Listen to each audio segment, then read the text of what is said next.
Merci de cette introduction. Merci aussi de l'occasion d'abord d'écouter ces deux exposés qui ont précédé et qui ont planté l'essentiel du décor. En réalité, je vais rajouter juste un détail là-dessus. C'est de positionner justement cette lutte contre les microbes défavorables au milieu d'un océan de microbes favorables. Ce qui fait qu'on n'est jamais seul, justement. Alors, évidemment, tout le monde a entendu parler de microbiote. Nous sommes habités d'un grand nombre de bactéries. Quelques noms des principaux groupes se figurent à l'écran, mais ce qui est intéressant, c'est de voir que nous sommes habités dans toutes nos surfaces et toutes nos cavités. Nous sommes profondément habités d'une multitude bactérienne, une multitude qui, quand on la numère, représente autant de cellules microbiennes que de cellules humaines. Dieu merci, elles sont un peu plus petites que les nôtres, ces cellules bactériennes, et donc elles ne représentent à tout casser qu'un gros kilo de matière bactérienne, et elles sont guervoyantes, mais elles sont très présentes. C'est sans doute moins le nombre des cellules qui est intéressant que le nombre des espèces qui sont présentes, qui fait sens. Regardez plutôt, on est, vous et moi, porteurs d'environ 1 millier d'espèces de bactéries différentes. Chacune de ces bactéries est équipée de gènes multiples. Et le total des gènes que nous portons, qu'on appelle parfois le total des gènes des microbiotes que nous portons, qu'on appelle parfois le microbiome, c'est 100 fois plus de gènes que nous n'en avons nous-mêmes dans nos cellules, que nous n'avons de gènes humains. Ce que ça veut dire, c'est que c'est une boîte à outils prodigieuse qui nous colonise régulièrement. Nous sommes tous colonisés, et dans cette boîte à outils, nous avons tiré des fonctions sur lesquelles notre vie s'appuie. Je vous montre ici, chaque colonne dans ce diagramme, c'est une personne différente. Et on regarde sur sa langue ou dans ses intestins les grands groupes qui sont présents. On s'aperçoit que d'une colonne à l'autre, les groupes présents ne sont pas... Ce sont les mêmes grands groupes, mais ils ne sont pas présents dans la même abondance. Vous et moi différons par les microbes qui nous habitent. Si maintenant on regarde l'ensemble de leurs gènes, et qu'on classe ces gènes par grande fonction, c'est le deuxième panneau, on s'aperçoit que d'un individu à l'autre, les grandes fonctions des gènes des microbes embarqués sont les mêmes. Nous différons par nos microbes, mais beaucoup moins par les fonctions qu'ils amènent dans notre organisme, beaucoup moins par les gènes qu'ils contiennent. Il y a une sorte de redondance. Vous et moi avons des microbes différents, mais ces microbes ont plein de gènes, et parmi tous ces gènes, finalement, vous et moi, nous avons embarqué les mêmes gènes microbiens, ou des gènes, en tout cas, dont les fonctions sont semblables. Et les apports à notre fonctionnement peuvent être les mêmes. L'un des apports de ces multiples gènes bactériens à notre fonctionnement sont des apports à l'immunité. Il faut bien comprendre que les microbes qui nous habitent ont garde-manger, mais aussi habitat chez nous. Pour eux, notre santé est quelque chose de déterminant dans leur propre survie. Et quelque part, beaucoup de leurs activités qui concourent à les défendre eux-mêmes vont passer par la défense de l'organisme qu'ils habitent. Regardez plutôt. La grande protection de base, qui est une protection qui vaut aussi pour les aliments fermentés d'ailleurs, c'est l'acidification. L'acidité est souvent bactériostatique. Et il y a 2 portions de notre organisme où l'acidification est un volet majeur de la protection. Sur la peau, les propionibactéries sécrètent cet acide propionique qui donne à la peau mal lavée d'ailleurs une odeur un peu fromagée, parce que l'acide propionique, c'est ce qui donne l'odeur aux gruyères, par exemple. Bon. Mais c'est un acide avant tout. Et les propionibactéries de la peau, en acidifiant la peau, font écran à l'installation de bien des désagréments microbiens, de bien des microbes qui seraient défavorables. L'autre endroit, c'est le vagin, dont la flore fermentaire, essentiellement des lactobacilles, abaisse le pH d'1 point, c'est-à-dire que le vagin est plus de 10 fois plus acide qu'il ne devrait l'être par ses propres sécrétions, et c'est une des protections vaginales majeures que cette acidification des sécrétions vaginales par les lactobacilles. Je vais prendre un autre exemple, qui est encore plus parlant, je crois. C'est le staphylocoque doré. 20% d'entre nous, ici, sont porteurs du staphylocoque doré, mais bien moins d'1% développeront un jour une maladie à staphylocoque doré. Pourquoi ? Parce que nous sommes porteurs, oui, mais ces staphylocoques dorés se retrouvent prisonniers de microbiotes complexes qui interfèrent avec leur fonctionnement. Je vais vous donner 2 exemples. D'abord, sur la peau, il y a des levures. Donc là, c'est plutôt des champignons microscopiques, mais donc des microbes qui fabriquent des protéases qui empêchent les staphylocoques dorés d'adhérer entre eux. Or, quand ils adhèrent entre eux, ils font ce qu'on appelle des biofilms, qui les rendent plus résistants au frottement et qui, comme ils sont amassés en groupe, font que ceux du milieu sont protégés d'éventuels antibiotiques ou d'éventuels savons. Empêchés qu'ils sont par les Malassezia de faire des groupes, ils deviennent plus vulnérables au frottement et au traitement qu'on leur inflige. Dans le nez, il existe un autre staphylocoque découvert à Lyon, comme son nom l'indique, pour ceux qui parlent latin en tout cas.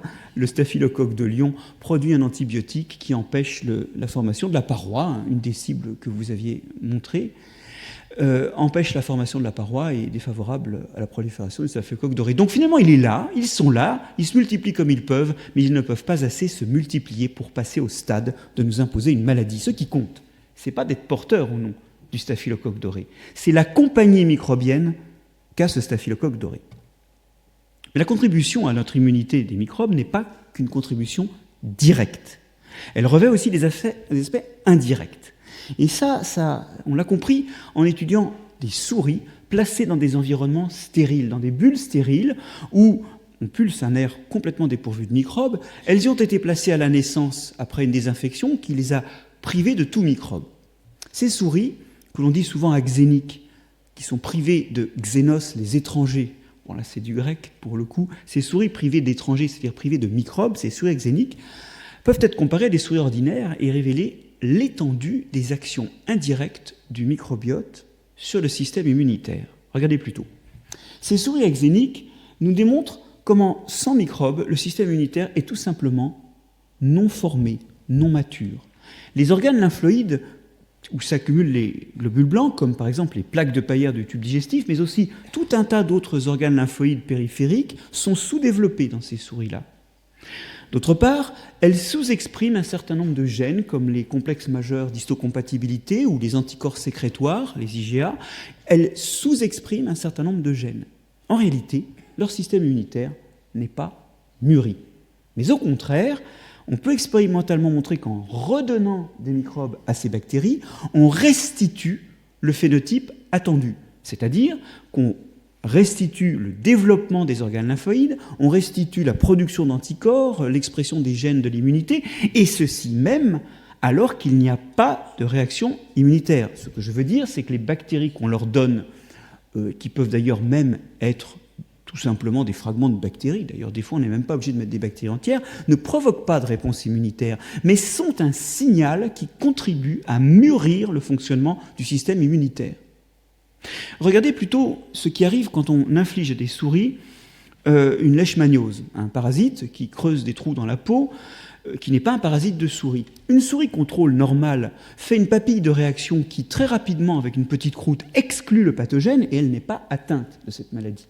Une souris axénique, dont vous repérez que la peau d'ailleurs est un peu mal faite parce qu'elle est quand même beaucoup plus mince que celle d'une souris normale, a une papille de réaction mais qui est insuffisante. La maladie commence à se développer. Ceux qui sont les plus près de l'écran voient presque déjà les trous qui se forment.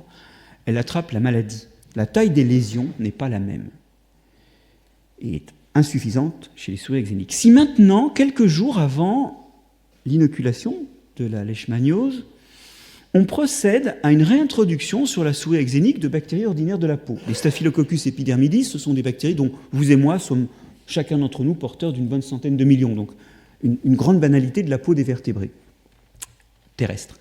Eh bien, à ce moment-là, quand quelques jours après on inflige la maladie, la lésion a une taille plus importante. Et la plupart des souris échappent à la maladie. Si l'on regarde la quantité de lymphocytes capables d'exclure la leishmaniose, qui prolifère en réponse à l'attaque, on s'aperçoit qu'on a une certaine réponse dans les souris contrôle, qui contribue à rejeter la maladie, une réponse bien inférieure dans les souris axéniques, qui n'est pas à même de rejeter la maladie, mais une réponse qui, en termes de quantité de lymphocytes, est restaurée à son niveau normal dans les souris axéniques qui ont retrouvé leur staphylocoque de la peau. Et j'insiste là-dessus, il s'agit de la prolifération après la présence de leishmaniose et non pas du tout, bien sûr, d'une prolifération en réponse au staphylocoque. Ce ne sont pas du tout les mêmes lymphocytes qui proliféreraient si tant est qu'il y avait une réponse immunitaire. En fait, derrière cela se cache l'éloge de la saleté propre, c'est-à-dire ce degré de contamination de notre organisme qui joue à la fois directement contre les indésirables, mais qui joue aussi dans la maturation de notre système immunitaire. Et ici, si je puis paraphraser Lévi-Strauss nos Occidents sont tristes, car ils sont privés de microbes. Une comparaison de tribus non contactées, les Yanomami, de tribus peu contactées par les Occidentaux et donc peu occidentalisées, les Guahibo et les Malawi, et puis des États-Unis, révèle à quel point, d'abord quantitativement à droite, les types de microbes présents sont différents, et notamment très différents chez les Américains, donc qui ont des types de microbes complètement différents. Et puis surtout, regardez sur les nombres à gauche, on voit très bien qu'en gros, il y a 1,5 fois moins de microbes dans le microbiote digestif des Européens que dans celui, par exemple, des Yanomami. Alors, on est effectivement des îles inaccessibles pour les microbes, tant nos pratiques culturelles ont entériné les leçons de l'hygiène au point de nous rendre non colonisables. L'effet positif ne s'est pas fait attendre, et j'emprunte à l'un de vos collègues un diagramme publié dans les années 90, je crois, 2000, puisque c'est la dernière date, où on voit très bien les effets positifs de cette hygiène, mais d'un autre, et notamment aussi des antibiotiques. Mais ce qu'on voit aussi, c'est émerger des maladies de la modernité qui touchent le fonctionnement du système immunitaire avec l'asthme, où le système immunitaire réagit trop, ou bien des maladies auto-immunes, où le système immunitaire attaque l'organisme lui-même, comme la maladie de Crohn, par exemple. Des maladies aussi du métabolisme, comme le diabète ou l'obésité. Et enfin, elles ne sont pas sur l'écran, des maladies aussi du système nerveux. Dans toutes ces maladies de la modernité, en pleine croissance, dans le cas de l'autisme, on est sur un facteur 10 en 30 ans. Dans tous ces cas-là, quand on compare les gens atteints des symptômes à des gens sains, on s'aperçoit que leur microbiote est d'abord différent et deuxièmement et surtout moins diversifié, en particulier celui du tube digestif, mais aussi pour l'asthme, celui des poumons, car il y a un microbiote dans les poumons aussi. Alors ça, est-ce que c'est une cause ou une conséquence de la maladie qu'il présente ? Eh bien, en fait, on sait que souvent, la dérive de composition s'opère avant la maladie. Et d'ailleurs, c'est un formidable espoir de diagnostic avant l'établissement des symptômes. Deuxièmement, on a, pour toutes les maladies que j'ai citées, au moins quelques expériences cliniques où on transfère le microbiote d'individus sains à des individus malades et on voit les symptômes régresser. Bon, ils ne régressent pas complètement et d'ailleurs, ils finissent par revenir. Et d'ailleurs, quand ils reviennent, on voit se réinstaller le microbiote ordinaire de l'individu malade, ce qui signe bien le lien entre les deux. Donc, ce microbiote est une cause parmi d'autres. On n'est pas réductionniste ici, conscient que des facteurs génétiques ou environnementaux vont aussi conduire aux symptômes. Mais le fait important est que l'une des causes, et sans doute un des leviers potentiels pour l'avenir, c'est le microbiote. C'est une histoire qui nous tracasse, car on sait qu'en 2025, un quart des Occidentaux seront ennuyés par ces maladies de la modernité. En fait, ce qui se passe, c'est que bien sûr, il y a une redondance. Bien sûr, on n'est pas obligé d'avoir les mêmes microbes pour avoir finalement les mêmes gènes des microbes. Je vous le disais tout à l'heure. Mais à force d'éroder la diversité, on finit par ne plus avoir une seule espèce portant une des fonctions nécessaires. Et quelque part, quand on érode la diversité taxonomique, on finit par éroder la diversité fonctionnelle et perdre certaines fonctions. Quand je tape érosion de la biodiversité sur Internet, je trouve ça. Mais en fait, l'érosion de la diversité, elle est aussi microbienne. Et elle est aussi au fond de nous.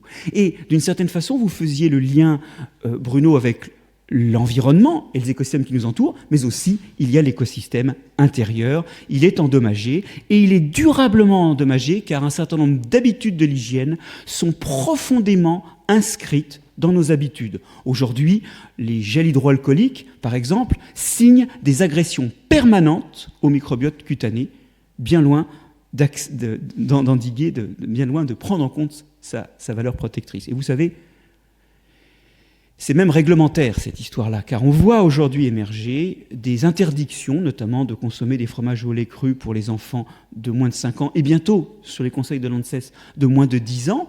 Dans les cantines, c'est déjà acté pour les enfants de moins de 5 ans, il n'y aura plus de fromage au lait cru. En réalité, nous continuons à appauvrir les occasions d'être colonisés et d'engranger les bienfaits de la saleté propre. Alors, les antibiotiques.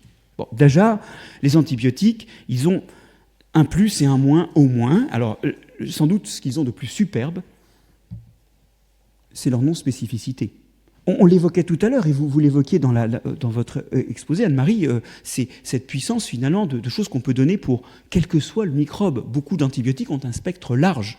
Et donc, il y a une facilité d'emploi. Maintenant, leur défaut majeur, C'est leur non-spécificité. Parce que justement, ils vont s'attaquer au passage, j'allais dire des innocents, à toute une multitude bactérienne, notre microbiote. Et de fait, quand on regarde des patients non traités ou traités par ampicilline ou vancomycine, on voit très bien, chaque patient c'est une colonne, on regarde l'intestin ou l'appendice et les couleurs, c'est les grands groupes bactériens. On voit très bien qu'il y a une dérive, lors du traitement, une dérive de la composition du microbiote. Qu'en est-il sur le long terme et quand l'antibiothérapie se termine ? Voilà représenté dans un diagramme en 2 dimensions la diversité microbienne et on voit très bien ici, au cours du temps, le temps passe, vous voyez, c'est les couleurs qui vont du haut vers le bas. On voit très bien qu'au cours du temps, on commence en vert foncé à une position, ensuite le microbiote dérive, mais au bout de quelques temps, après le traitement, il revient à sa composition ordinaire. Ce que montrent ces diagrammes, c'est que finalement, la flore revient à l'équilibre après la perturbation antibiotique. Et par exemple, quand je prends un patient standard, vous voyez, au jour 0, il a une certaine composition de son microbiote. Au jour 7 et 21, l'antibiothérapie fait dériver sa composition, mais ensuite, quand je le prends 3 mois, 12 mois, 9 mois, 18 mois, 24 mois après, il revient à sa composition originelle. Sauf qu'il y a des patients qui ne reviennent pas à la composition originelle. Voilà un autre patient qui, lui, au jour 0, il avait une composition de son microbiote. Au jour 7 ou au jour 21, il a dérivé, mais 24 mois après, il est toujours resté scotché à la nouvelle composition que lui ont imposé les antibiotiques. Nous ne sommes pas égaux du point de vue de notre réponse aux antibiotiques. Alors ça, c'est une chose importante qu'il faut prendre en compte, je pense, pour l'avenir. Bien sûr, on peut essayer de contrecarrer les effets des antibiotiques quant à la diversité du microbiote en s'inoculant des microbes post-traitement. Vous connaissez l'ultralevure, qui a plutôt un effet indirect d'ailleurs, mais tous les probiotiques, puisque c'est le nom qu'on donne à ces microbes qu'on s'inocule éventuellement après un traitement antibiotique, n'ont pas un effet positif, en tout cas pas un effet innocent. C'est l'histoire d'un mélange de 11 probiotiques qui est donné à des patients après une antibiothérapie. Alors vous voyez qu'au moment où on commence l'antibiothérapie, on a par rapport à la valeur 0 une grande dérive de composition du microbiote intestinal de ces patients. Bon, alors les patients, ils ont reçu juste l'antibiotique, c'est tout. Ils ont reçu des probiotiques juste après l'antibiotique, en vert, et puis il y a ceux qui ont reçu une petite capsule où on a mis tout simplement des selles du patient prélevés avant l'antibiothérapie. Donc en fait, on leur réinocule leur matière fécale. Alors regardez, quand on a cette tendance au jour 5, mais mettons-nous 180 jours après, qu'est-ce qui se passe ? La plupart des patients, vous voyez, sont revenus en rouge à l'équilibre. Ils sont plus très loin du point de départ. La plupart des patients qui ont subi un autotransfert aussi, d'ailleurs, ils sont revenus beaucoup plus vite à l'équilibre grâce à cet autotransfert. Par contre, ceux qui ont pris les probiotiques, les probiotiques se sont installés, mais les probiotiques, ce n'est pas forcément ceux-là qui étaient présents avant. Leur flore a été durablement modifiée. On joue beaucoup aux apprentis sorciers sur le microbiote, d'abord avec les antibiotiques, mais aussi parfois, et je ne dis pas que c'est le cas de tous les probiotiques, mais avec certains probiotiques, on continue à jouer aux apprentis sorciers avec notre microbiote. Bon, alors, terminons sur le mot sans lequel la biologie n'a pas de sens, l'évolution. Je voudrais placer l'antibiothérapie dans une perspective évolutive. Ce sera peut-être mon seul apport utile à ce débat. On a parlé de cette non-spécificité. Cette non-spécificité qui est un peu la force pratique, puisqu'on peut prescrire un antibiotique sans trop savoir de quoi est malade le patient, du moment qu'on est sûr que c'est une bactérie. D'abord, elle conduit à un affaiblissement, puisqu'elle touche à d'autres microbes et qu'elle prépare votre vulnérabilité, ou qu'en tout cas, elle abaisse votre garde microbienne pour le lendemain. Je voudrais m'arrêter un instant sur la phagothérapie, cette perspective de soigner des maladies bactériennes avec des virus. On a souvent dit qu'elle n'avait jamais été explorée, mais ce n'est pas vrai. Dans les années 20, elle est explorée en Allemagne, elle est explorée aux États-Unis, elle est explorée en France, et elle est explorée, mais rapidement, les antibiotiques vont la détrôner. Pourquoi ? Parce que quand vous voulez soigner avec un virus de bactéries, qui tue vos bactéries, eh bien, il faut savoir quelle bactérie vous avez et à quel virus elle est sensible. Donc il faut d'abord prélever la bactérie, l'élever et ensuite tester des virus. Puis vous pourrez appliquer le traitement. C'est lourd, ça n'a pas justement l'avantage d'un antibiotique qui est non spécifique et qu'on va pouvoir prescrire sans trop savoir ce qui se passe. Donc c'était lourd et ça a en fait cédé la place aux antibiotiques. Mais c'était lourd, mais ça avait un intérêt. On a parlé des transferts de résistance, Bruno vous en avez parlé, entre les bactéries, qui sont quelque part quelque chose qui fait qu'une résistance qui apparaît dans une bactérie finit par être utile aux autres. Mais réalisez que la non-spécificité va augmenter le nombre d'espèces parmi lesquelles on va sélectionner la résistance. Puisque plein d'espèces sont enquiquinées par l'antibiotique, toutes ces espèces vont être des lieux où vont s'opérer des sélections de résistance. Vous augmentez le nombre de populations dans lesquelles vous sélectionnez la résistance. Donc vous augmentez la probabilité qu'une résistance apparaisse. Et comme ensuite elle se transmette, eh bien, vous finissez par en être agacé. Réfléchissons 2 secondes à comment notre organisme gère les microbes. Sans refaire le portrait du système immunitaire, il joue à l'évolution. Dans le fonctionnement du système immunitaire, nous arrivons à vaincre le fait que nos générations ne nous permettent pas d'évoluer aussi vite que les microbes. Rappelez-vous ce qui fait un globule blanc, un lymphocyte. D'abord, il subit des tas de mutations aléatoires, un peu comme dans l'évolution, les mutations sont le substrat de l'évolution. Puis il subit 2 cycles de sélection. Le premier qui élimine tous ceux qui attaquent l'organisme. Tant mieux. Première sélection. Reste des lymphocytes capables d'attaquer un peu n'importe quoi. Et quand une bactérie rentre, quand un microbe rentre, qui est peut-être nouveau parce qu'il vient d'évoluer, il n'était pas là au moment où vous êtes né, n'est-ce pas? Quand ce microbe rentre, eh bien, il va éventuellement allumer et sélectionner la prolifération d'un de ces globules blancs. Le système immunitaire n'a pas été bien compris comme si, quand on l'a considéré comme un système immunitaire. C'est un organe à jouer à l'évolution pour rattraper la vitesse d'évolution des microbes, alors même que notre rythme de reproduction et notre rythme de génération est bien sûr beaucoup plus lent et pesant que celui des microbes et donc leur variation. Le système immunitaire est un organe à évoluer et la réponse biologique que nous avons trouvée aux microbes pathogènes, c'est l'évolution. Alors, quand la réponse médicale aux problèmes bactériens sera-t-elle une réponse évolutive? Alors, je vais vous dire, dans l'urgence, elle finit par l'être. La trithérapie. La trithérapie, c'est un très bel exemple de ce qu'on appelle un mur sélectif. Vous mettez 3 drogues. Il faut 3 mutations pour arriver à résister aux 3 drogues. La probabilité de mutation est d'une chance sur 1 million. La probabilité d'avoir les 3 mutations à la fois dans le même virus, c'est une chance sur 1 million, 2 millions, 2 millions. Ça fait plus de virus qu'il y en a dans un individu. Vous avez court-circuité la possibilité d'évoluer pour le virus. Donc, la médecine peut, mais elle le fait empiriquement et pas d'une façon, pardon de le dire, pas d'une façon pensée théoriquement, elle peut empiriquement retrouver des logiques qui sont des logiques évolutives. Et pour l'antibiothérapie, eh bien, il est temps de se dire que rien n'a de sens, si ce n'est à l'heure de l'évolution, et peut-être d'avoir une stratégie qui est une stratégie coordonnée dans des changements interannuels d'antibiotiques, ou bien dans des cumuls d'antibiotiques, qui pensent à l'échelle globale, bien sûr je rêve, mais qui pensent à l'échelle globale l'utilisation des antibiotiques pour créer des murs sélectifs. Tant qu'on n'en est pas là, eh bien, on est prisonnier du fait suivant, qui est une évidence absolue, il a même été évoqué dans l'exposé précédent. La résistance est consubstantielle à l'antibiotique. On ne produit pas un antibiotique sans y être résistant. Sinon, on en meurt et on ne joue pas au reste de l'évolution. Elle est consubstantielle. Et jusqu'ici, la médecine a juste couru derrière une vague née au creux de l'apparition des antibiotiques, qui est la vague de la résistance. Nous courons devant une vague, et si nous prenons un peu de hauteur, ce qui en biologie, à mon avis, s'appelle l'évolution, peut-être nous pourrons trouver le moyen de court-circuiter ces vagues. Mais les Yanomami, qui n'ont jamais vu d'Européens ni d'antibiotiques, ont déjà un arsenal de résistance aussi varié que les Occidentaux. Et donc il n'est pas inattendu que les résistances nous ennuient, seule l'évolution nous tirera de ce qui est malheureusement, et c'était bien illustré numériquement dans l'exposé précédent, un terrible risque de faux pas pour l'humanité.